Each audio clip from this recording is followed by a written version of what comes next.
Il y a un lien entre émotion et prospérité.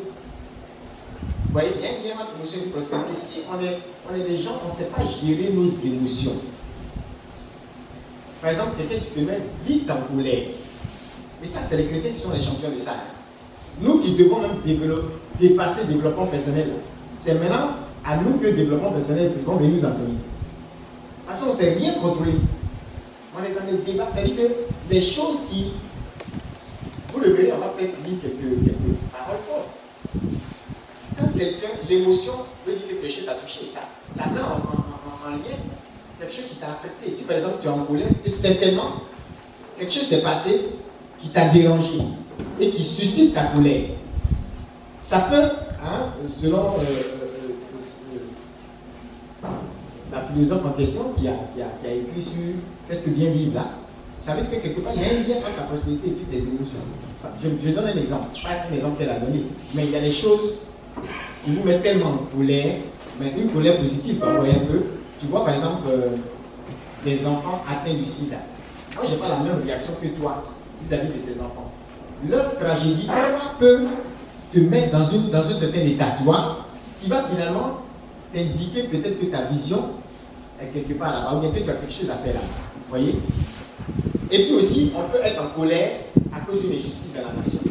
Le fait qu'on se révolte contre cette injustice-là, quelque part, ça montre qu'on n'accepte pas. Vous voyez? Pour être heureux, on refuse cette situation. Parce que si on l'accepte, par exemple, imaginez, on est dans un pays où tout augmente à 200%, à 300%, personne ne dit mot, personne ne dit. Et puis, les pauvres s'appauvrissent, et puis les riches s'enrichissent, et il n'y a rien d'équitable. Et puis, bon, voilà, les gens sont dans les débats puérils, ils continuent de se battre, les politiciens font n'importe quoi, et tout, et puis la population en train de mourir. Qu'est-ce qui va se passer? C'est pas pour révolter, hein. Si vraiment vous pensez à une notion de prospérité, vos émotions vont être touchées. Si vos émotions ne sont pas touchées, vous ne serez pas prospère. Vous n'allez pas agir dans le sens de votre joie ou de votre bonheur. Donc il y a un lien. Les gens qui sont là et qui sont indifférents, c'est ce qui fait qu'ils ne prospèrent pas. Parce que le gouvernement vient et peut frapper tous tes enfants. Et puis tu dis Amen. Les gens peuvent prendre tes enfants, aller les brûler, tu dis Amen. Dieu soit loué, et puis la volonté de Dieu soit faite. C'est Dieu qui t'a envoyé. C'est lui qui t'a dit que c'est lui qui a fait positionner ça. C'est comme il y a des chrétiens.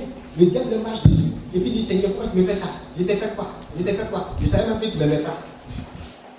Il a une émotion, vous voyez, il est révolté, mais contre la mauvaise personne. Maître, ne vois-tu pas que nous sommes en train de périr? Il y a la peur, il y a le doute, c'est des émotions, d'accord? Qui sont dans la vague. Mais c'est des émotions mal orientées.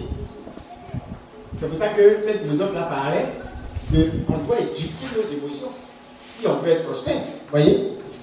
Eux, ils se disent qu'ils vont mourir. Oh, ils sont avec le maître de la vie dans la barre. Et quand ils se lèvent, ils leur reprochent l'incrédulité.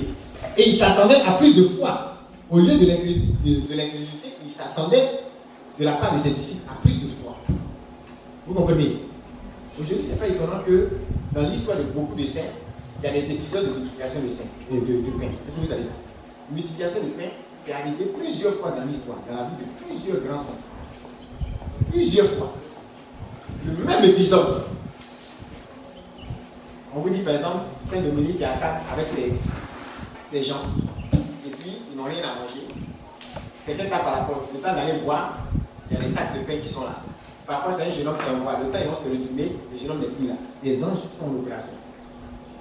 Mais les disciples du Christ n'ont plus conservé la même peur, vous voyez?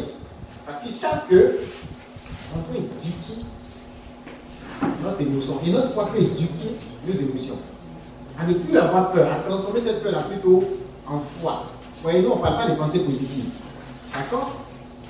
Et notre façon d'éduquer nos émotions, ce n'est pas avec le développement personnel, en tant que tel, mais c'est avec l'évangile. D'accord? C'est-à-dire, je sais, selon ce que le Christ me dit, et la façon dont il a réagi vis-à-vis de ses disciples dans la tempête, qu'il n'attend pas de nous la peur.